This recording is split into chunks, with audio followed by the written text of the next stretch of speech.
ಬೆಳಕಿಗೆ ಬಂತು ದೇಶವನ್ನೇ ಬೆಚ್ಚಿ ಬೀಳಿಸಿದ ಅತಿ ದೊಡ್ಡ ದರೋಡೆ ಪ್ರಕರಣ. 400 ಕೋಟಿ ನೋಟುಗಳಿದ್ದ ಕಂಟೈನರ್ ಹೈಜಾಕ್ ಮಾಡಿದ್ದ ಖದೀಮರು.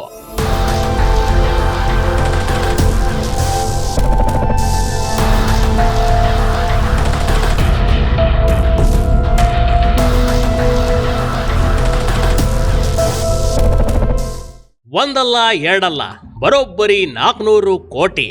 ಜಸ್ಟ್ ಇಮ್ಯಾಜಿನ್ ಕಣ್ರಿ, ಎಷ್ಟೊಂದು ಕಂತೆ ನೋಟುಗಳಿರಬಹುದು. ಎಷ್ಟು ದುಡ್ಡು ಏಕಾಏಕಿ ಯಾವುದೇ ಸೆಕ್ಯೂರಿಟಿ ಇಲ್ಲದೆ, ಯಾರಿಗೂ ಮಾಹಿತಿ ಇಲ್ಲದೆ ಗೋವಾದಿಂದ ಕರ್ನಾಟಕ ಮಾರ್ಗವಾಗಿ ಮಹಾರಾಷ್ಟ್ರಕ್ಕೆ ಸಾಗಿತ್ತು. ಯಾರಿಗೂ ಅನುಮಾನ ಬಂದಿರಲಿಲ್ಲ. ಯಾರಿಗೂ ಕಂಟೈನರ್ ಒಳಗೆ ಹಣ ಇರುವ ವಿಚಾರವೇ ತಿಳಿದಿರಲಿಲ್ಲ. ಆದ್ರೆ ಉದ್ಯಮಿಗೆ ಸೇರಿದ ಹಣ ಹೀಗೆ ರಸ್ತೆ ಮೂಲಕ ಸಾಗಬೇಕಾದ್ರೆ ಖದೀಮರು ಎಗರಿಸಿದ್ರು. ಇದು ಯಾವುದೇ ಸಿನಿಮಾದಕ್ಕಿಂತ ಕಡಿಮೆ ಇರಲಿಲ್ಲ.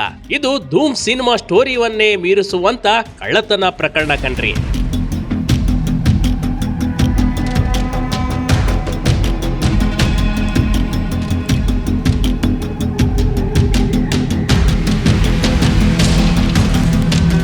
ದೇಶವನ್ನೇ ಬೆಚ್ಚಿ ಬೀಳಿಸಿದ ಅತಿ ದೊಡ್ಡ ದರೋಡೆ ಪ್ರಕರಣ ತಡವಾಗಿ ಬಹಿರಂಗವಾಗಿದೆ. ಈ ಪ್ರಕರಣದ ಗಂಭೀರತೆ ಮನಗೊಂಡ ಮಹಾರಾಷ್ಟ್ರದ ಸಿಎಂ ದೇವೇಂದ್ರ ಫಡ್ನವೀಸ್ ಎಸ್ಐಟಿ ತಂಡವನ್ನ ರಚಿಸಿ ತನಿಖೆಗೆ ಆದೇಶ ನೀಡಿದ್ದಾರೆ. ದೇಶವನ್ನೇ ಬೆಚ್ಚಿ ಬೀಳಿಸುವಂತ ಘಟನೆ ನಡೆದಿರುವುದು ಬೆಳಗಾವಿ ಜಿಲ್ಲೆಯ ಖಾನಾಪುರ ತಾಲೂಕಿನ ಚೋರ್ಲಾ ಘಾಟ್ ಬಳಿ. ಈ ಚೋರ್ಲಾ ಘಾಟ್ ಬಂತೆ ಅಂದ್ರೆ ಕರ್ನಾಟಕದ ಗಡಿ ಆರಂಭವಾಗುತ್ತದೆ. ಕರ್ನಾಟಕದಿಂದ ಗೋವಾ ಕಡೆ ಹೋಗುವಂತವರಿಗೆ ಕರ್ನಾಟಕದ ಗಡಿ ಭಾಗ ಮುಕ್ತಾಯವಾಗುತ್ತದೆ. ಇಂಥ ಮೇನ್ ರಸ್ತೆಯಲ್ಲೇ ಚಾಲಾಕಿ ಕಳ್ಳರು ಇಡೀ ಕಂಟೈನರ್ ಎಗರಿಸಿದ್ದಾರೆ ಅಂದ್ರೆ ಅದೆಂತ ಕಳ್ಳರಿರ್ಬೇಕು ಅಂತ ಜಸ್ಟ್ ಊಹಿಸಿ.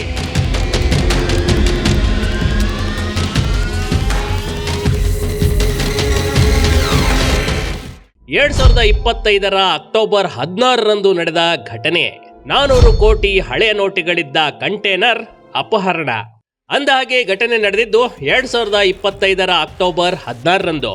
ಇಲ್ಲಿನ ಗೋವಾದಿಂದ ಕರ್ನಾಟಕ ಮಾರ್ಗವಾಗಿ ಸಾಗಿಸಲಾಗ್ತಿದ್ದ 2 ಕಂಟೈನರ್ಗಳನ್ನ ಅಪಹರಿಸಿ ಹಣ ದರೋಡೆ ಮಾಡಲಾಗಿತ್ತು. ಗೋವಾದಿಂದ ಕರ್ನಾಟಕ ಮಾರ್ಗವಾಗಿ ಸಾಗುತ್ತಿದ್ದ ಕಂಟೈನರ್ಗಳು ಬೆಳಗಾವಿಯ ಗಡಿ ಭಾಗ ತಲುಪಿದ ಬಳಿಕ ಏಕಾಏಕಿ ನಾಪತ್ತೆಯಾಗಿಬಿಟ್ಟಿದ್ವು. ಈ ಸಂಬಂಧ ಚೋರ್ಲಾ ಘಾಟ್ನಲ್ಲಿ ಕಂಟೈನರ್ ಅಪಹರಿಸಿರುವ ಶಂಕೆ ವ್ಯಕ್ತವಾಗಿದೆ. ಹೀಗಾಗಿ ಕರ್ನಾಟಕ, ಮಹಾರಾಷ್ಟ್ರ ಮತ್ತು ಗೋವಾ ಪೊಲೀಸರು ಜಂಟಿಯಾಗಿ ಈ ಪ್ರಕರಣದ ಹುಡುಕಾಟವನ್ನ ನಡೆಸ್ತಾ ಇದ್ದಾರೆ. ಆದರೆ ಘಟನೆ ಮಹಾರಾಷ್ಟ್ರದಲ್ಲಿಯೂ ಭಾರೀ ಸಂಚಲನ ಮೂಡಿಸಿದೆ ಕಣ್ರಿ.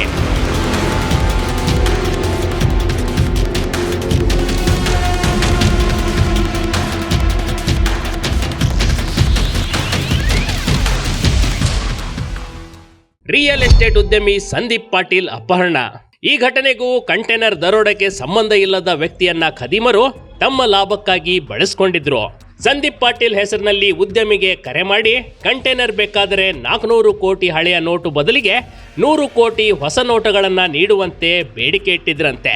ಅಲ್ಲದೆ ಪದೇ ಸಂದೀಪ್ ಪಾಟೀಲ್ ಹೆಸರು ಹೇಳಿಕೊಂಡು ಹಣ ವಸೂಲಿಗೆ ಖದೀಮರು ಪ್ಲಾನ್ ಮಾಡಿದ್ರು. ಅಲ್ಲದೆ ಸಂದೀಪ್ ಪಾಟೀಲ್ ಕಿಡ್ನಾಪ್ ಮಾಡಿ ಅವರ ತಲೆಗೆ ಗನ್ ಇಟ್ಟು ಧಮಕಿ ಹಾಕಿದ್ರಂತೆ. स्वतः ಈ ಬಗ್ಗೆ संदीप पाटील ಹೇಳ್ಕೊಂಡಿದ್ದಾರೆ, ಕೇಳಿ. मी संदीप पाटील नाशिकवरून बोलतोय. आज एका मोठ्या रॉबरीचा खुलासा करतोय.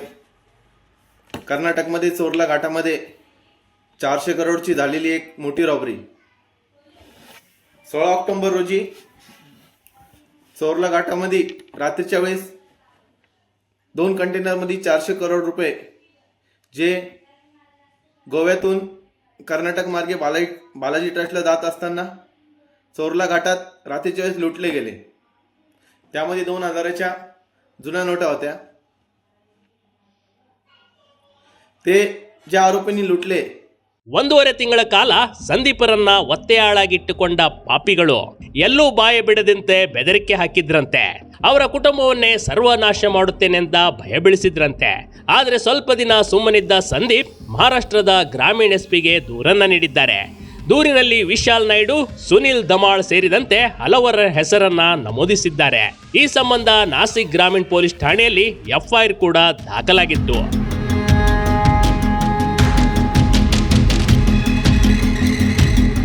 ಹೀಗಾಗಿ ಈಗ ಮಹಾರಾಷ್ಟ್ರದ ಸಿಎಂ ಈ ಪ್ರಕರಣವನ್ನ ಗಂಭೀರವಾಗಿ ಪರಿಗಣಿಸಿದ್ದಾರೆ.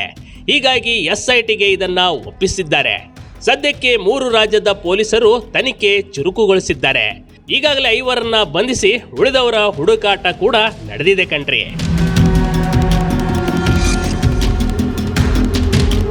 ಈ ಘಟನೆ ಬಗ್ಗೆ ಎಸ್ಐಟಿ ಮುಖ್ಯಸ್ಥ ಆದಿತ್ಯ ಮೀರ್ಖೇಲ್ಕರ್ ಮಾತನಾಡಿದ್ದಾರೆ. ಪ್ರಕರಣಕ್ಕೆ ಸಂಬಂಧಿಸಿದಂತೆ 5 ಆರೋಪಿಗಳನ್ನ ಬಂಧಿಸಲಾಗಿದೆ. 2 ಆರೋಪಿಗಳು ಪರಾರಿಯಾಗಿದ್ದಾರೆ. ಹುಡುಕಾಟ ಮುಂದುವರೆದಿದೆ. ಎಲ್ಲ ಆರೋಪಿಗಳನ್ನ ಬಂಧಿಸಿದ ಬಳಿಕವೇ ನಿಖರ ಮಾಹಿತಿ ನೀಡಲಾಗುವುದು ಎಂದು ತಿಳಿಸಿದ್ದಾರೆ. घोटी पोलीस स्टेशन मध्ये दिनांक 9 जानेवारी 2026 रोजी फिर्यादी संदीप पाटील याच्या फिर्यादीवरून एक गुन्हा दाखल केला आहे.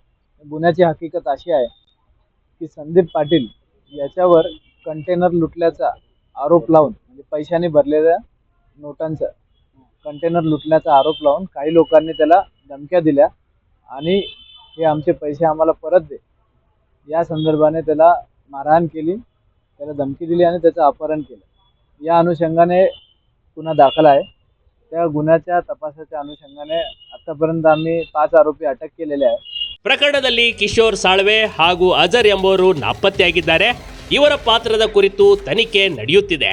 ಮಹಾರಾಷ್ಟ್ರ, ಕರ್ನಾಟಕ ಹಾಗೂ ಗೋವಾ ಪೊಲೀಸರು ಪರಸ್ಪರ ಮಾಹಿತಿ ಹಂಚಿಕೊಂಡಿದ್ದಾರೆ.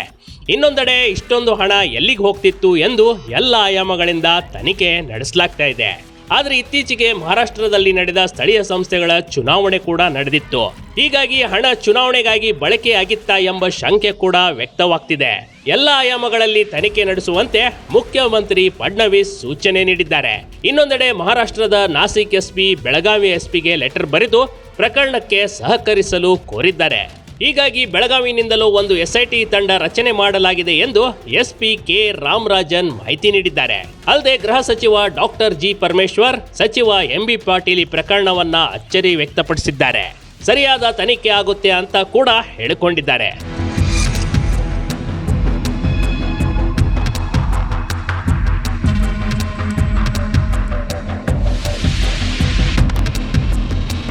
ಇದೀಗ 3 ರಾಜ್ಯದ ಜನರಿಗೆ ಈ ಹಣದ ಮೂಲ ಹಾಗೂ ಇದು ಎಲ್ಲಿಂದ ಎಲ್ಲಿವರೆಗೂ ಸಾಗುತ್ತಿತ್ತು, ಅಲ್ಲದೆ ಇದು ಕೇವಲ 400 ಕೋಟಿಗೆ ಮಾತ್ರ ಸೀಮಿತ ಆಗಿಲ್ಲ, 1,000ಕ್ಕೂ ಅಧಿಕ ಕೋಟಿ ಹಣ ಇರುವ ಬಗ್ಗೆ ಸಂದೀಪ್ ಪಾಟೀಲ್ ಆರೋಪ ಮಾಡ್ತಿದ್ದಾರೆ. ಇಲ್ಲಿ ಸರಿಯಾದ ತನಿಖೆ ಆದ್ರೆ ಎಲ್ಲವೂ ಆಚೆ ಬರಲಿದೆ ಕಣ್ರಿ. ಸದ್ಯಕ್ಕೆ ಮತ್ತೊಬ್ಬ ಆರೋಪಿಯನ್ನ ವಶಕ್ಕೆ ಪಡೆಯಲಾಗಿದೆ. ಒಟ್ಟಾರೆ 6 ಜನ ಆರೋಪಿಗಳನ್ನ ಮಹಾರಾಷ್ಟ್ರದ ಪೊಲೀಸರು ವಶಕ್ಕೆ ಪಡೆದಂತಾಗಿದೆ. Bureau news, big TV, Karnataka.